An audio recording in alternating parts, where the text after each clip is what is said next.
আসসালামু আলাইকুম রহমতুল্লাহ। শীত আসলেই অনেক খামারির গরু অসুস্থ হয়ে যায়।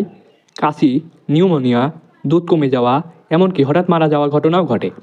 আজকে ভিডিওতে দেখাবো শীতে গরুর গোয়াল কেমন হলে এসব সমস্যা এড়ানো যায়। ভিডিওটা শেষ পর্যন্ত দেখুন, ইনশাল্লাহ উপকৃত হবেন। শীতকালে গরুর সবচেয়ে বড় শত্রু হলো ঠান্ডা বাতাস, ভেজা মেঝে, স্যাঁতসেঁতে পরিবেশ। এই তিনটা থাকলেই গরু খুব দ্রুত অসুস্থ হয়ে পড়ে। তাই শীতে গোয়ালঘর ঠিক রাখা মানেই গরুর জীবন বাঁচানো। শীতে গরুর গোয়ালঘর সরাসরি ঠান্ডা বাতাস লাগা যাবে না। চারপাশে পলিথিন চট দিয়ে ঢেকে দিন, তবে পুরাপুরি বন্ধ করবেন না। উপরের দিকে ছোট বাতাস চলাচলের জায়গা রাখুন।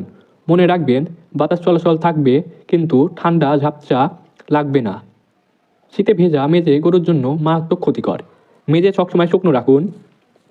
খড়, ধানের তুষ, শুকনো চট বিছিয়ে দিন। প্রতিদিন ভেজা অংশ তুলে ফেলুন। ভেজা মেঝে থাকলে গরু পা ঠান্ডা হয়, শরীর দুর্বল হয় এবং রোগ বাড়ে। শীতে রোদ গরুর জন্য খুব উপকারী। সকালে রোদ যেন গোয়ালঘরে ঢোকে। প্রয়োজনে গরুকে কিছু সময় রোদে দাঁড় করান। অন্ধকার গোয়ালঘর শীতের ক্ষতিকর। রোদ গরুর শরীর গরম রাখে এবং রোগ প্রতিরোধ ক্ষমতা বাড়ায়। শীতের রাতে গরুকে বাড়তি যত্ন নিতে হবে।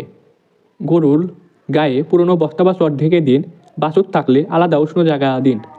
দরজা জানালা ভালোভাবে বন্ধ করুন। বিশেষ করে রাত 12টার পর ঠান্ডা সবচেয়ে বেশি হয়। এই সময়টা খুব গুরুত্বপূর্ণ। শীত মানেই ময়লা জমে থাকা অজুহাত নয়। প্রতিদিন গোবর পরিষ্কার করুন।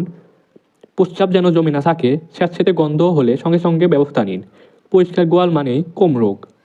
শীতের সময় যে ভুলগুলো অনেকে করে, ঠান্ডা বাতাস সরাসরি লাগতে দেয়, ভেজা খড় দিনের পর দিন রাখা, রাতের বেলা গরুর খোলা রাখা। এ ভুলগুলো এড়াতে পারলে 90% শীতকালীন রোগ কমে যাবে। তো এভাবে শীতে গরুর গোয়ালঘর ঠিক রাখলে গরু সুস্থ থাকবে, দুধ কমবে না এবং মৃত্যুর ঝুঁকিও কমবে।